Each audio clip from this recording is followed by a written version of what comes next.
Okay, team. We thought we would start off by giving a little bit on Marketplace Mindfulness that I mentioned earlier. So what we've developed here is what we call trigger practices. So what are trigger practices? Trigger means that in an average day, we have a number of events that we could, without a lot of effort, turn into being a trigger to be a mindful moment. Okay, so we have the example of waiting in traffic at a stoplight. Um, just being aware that we are there. And in that moment of traffic, in the traffic jam, where the mind wants to get us wherever we want to go, but we can use that moment to watch what's happening in body sensations right now. Am I getting a bit tight? Do I find when the traffic eases a bit, there's a part of my body sensations that relax a bit? And oh, now we're finally driving, right? And then we get stopped again. And oh, damn, what's this about anyway? And why can't they do their construction some other time? Talk, image, talk, feel, allow. We can intentionally bring this moment into triggering our awareness of what's happening, and then learning how to bring equanimity and that allowingness to it. Typically, the way we experience the traffic jams and the stoplights in life is with resistance. And we shared with you last week that suffering equals pain times resistance. The traffic jam is the pain. When we put resistance to it is when we start to suffer. And yes, we may be late for an appointment or something, and that is horrendous that happens. But let's, at this moment as well, use that other skills that we taught you about putting things in perspective. This is awful relative to what? But that takes a conscious moment to do that. Otherwise, we're giving the finger to people in traffic or whatever, right? So this is a moment when we can be learning how to be more conscious and more full, and also be more equanimous and not nearly as resistant to these moments. So, and we grow ourselves in those moments. Peter, if I can add on to that, the traffic light one, which I know you've done before, and I've done it a few times as well. When the light hits green, just wait 5, 10 seconds before you go. And you're going to notice there's going to be a whole bunch of thoughts, especially when someone starts honking behind you. You're going to feel your body sensation starting to act up. But that's also a wonderful opportunity for a trigger practice, just to sit tight when the light goes green for about 5, 10 seconds and see what happens. That's just a fun one for sure, a challenging one for many, but a fun one too. A fun one and a deep one that may take what some people would think is graduate school, okay? Because that is, all of what are people thinking of me, and it's embarrassing, and all the ego and filtery stuff just falls into that, using a green light to stop and become more conscious. That's a great reminder, Addie. Thank you. Standing in line at the bank or grocery checkout. I consistently, with all my training and whatnot, I consistently, when I'm in a line, I start with consciousness of my breathing, and I will breathe. On the inhale, I will raise the heel of my foot just a bit and become aware of the body sensation. On the exhale, I'll put it down, and I'll just feel the difference in it raising and lowering.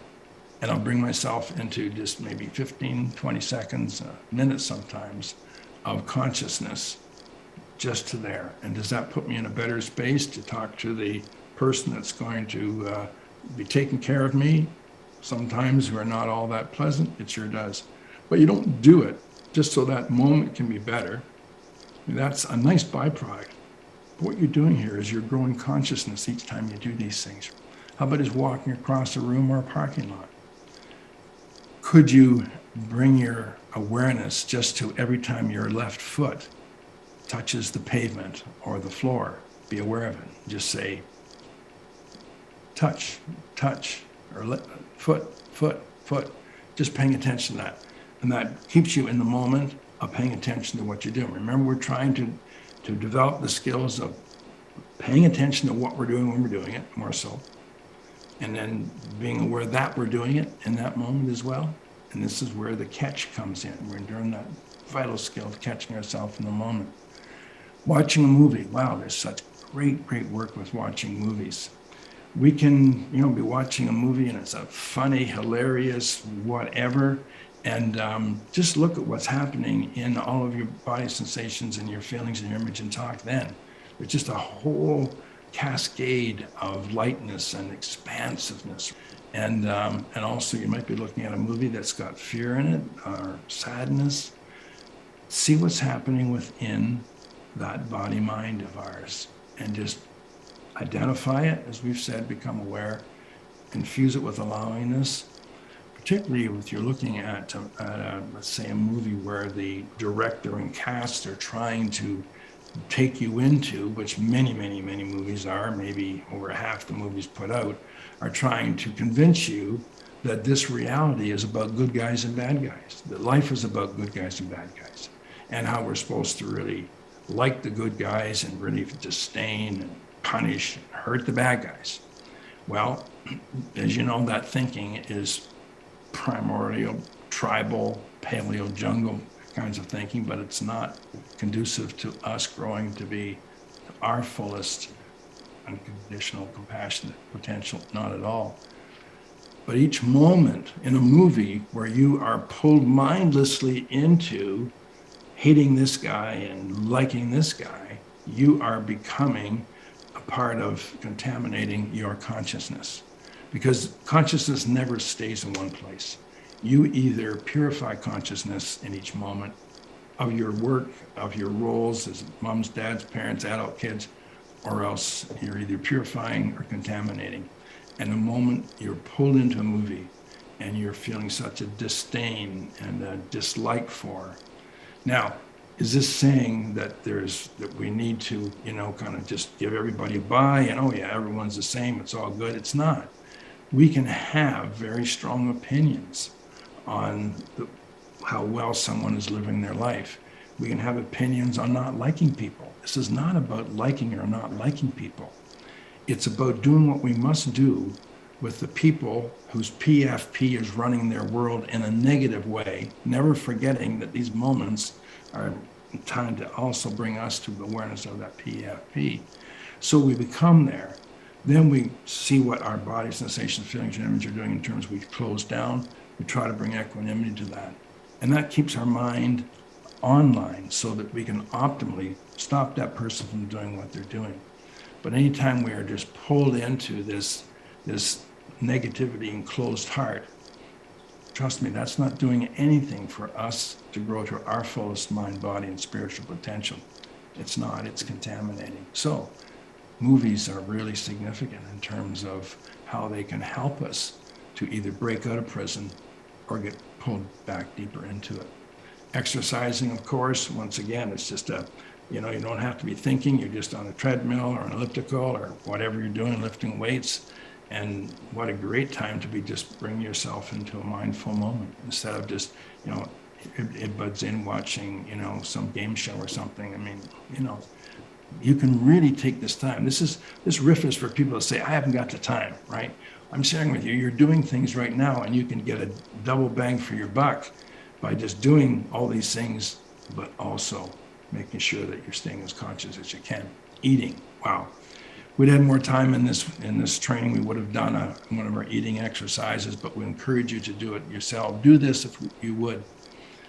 When you go home tonight, maybe before the sun sets, go to whatever and take one raisin or a prune or a nut or whatever, just one mouthful of something or just a little thing, and just eat it the way you normally eat it.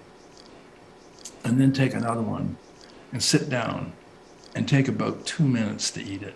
Just take that, let's say that prune or that raisin, and just put it in your mouth. Be aware that you're putting it in your mouth. Don't chew it yet. Just put it in there. And automatically you're going to start to see that there's taste buds that are exploding and saliva is starting to come more. And you're just experiencing that, right? And just enjoying it if it's a nice taste. Then just slowly maybe move it around your mouth and see this. It has a shape. It's got texture. It's got all kinds of things. Just experiencing the fullness of that. Then move it off to one side or the other, maybe make one mindful bite. Watch the explosion of taste buds again, and just really enjoying this piece of food.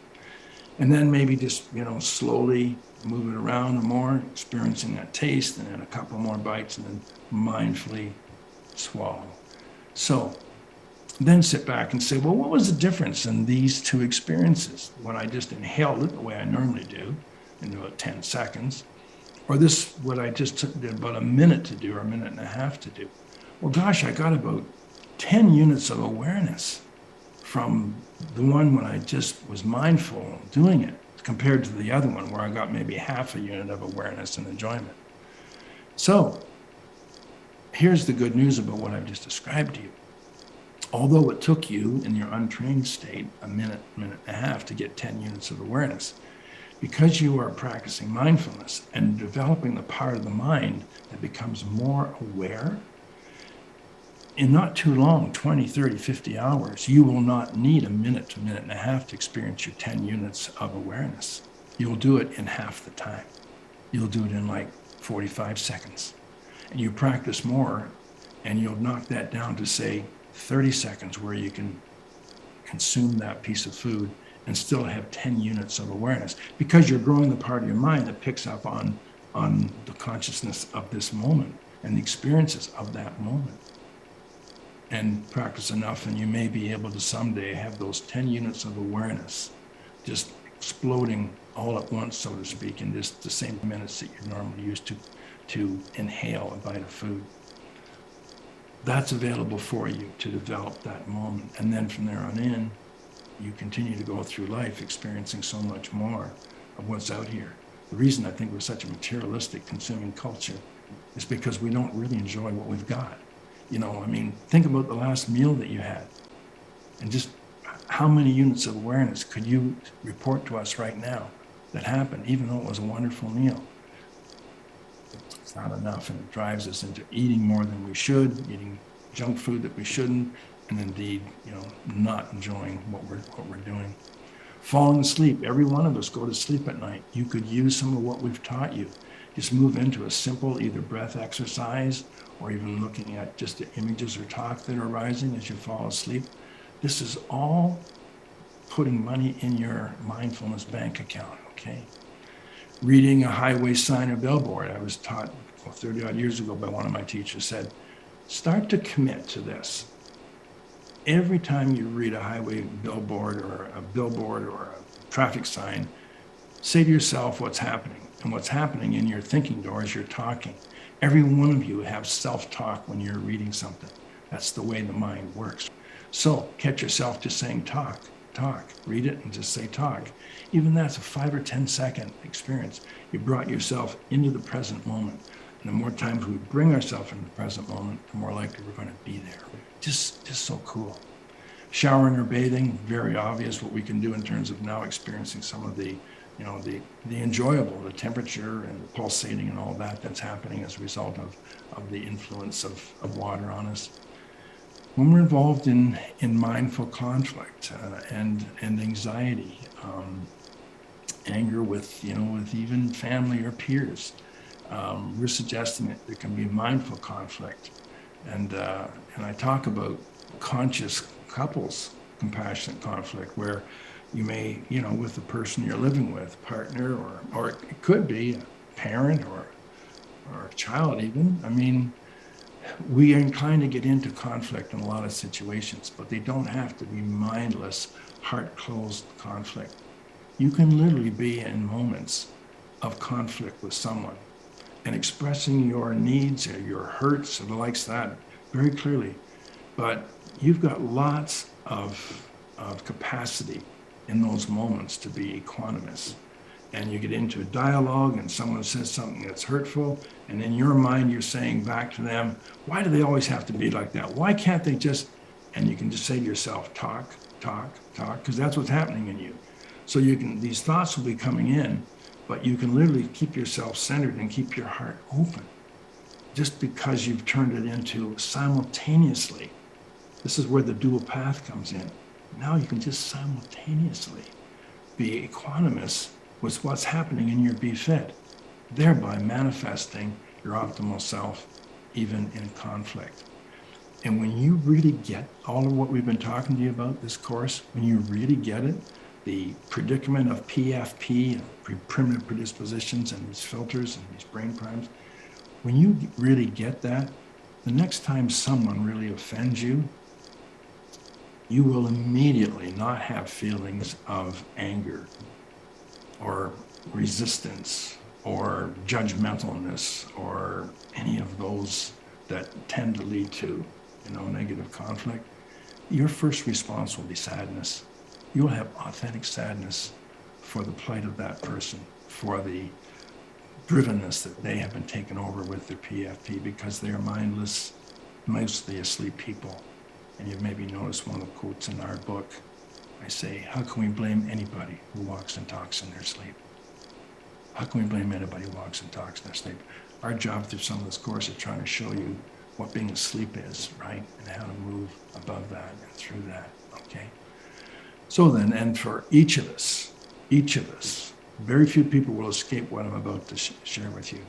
You will one day have a loved one whose lovability feels and looks different through dementia, through an accident, through their anger towards you, through many ways that person will be in your life, even though they're a loved one.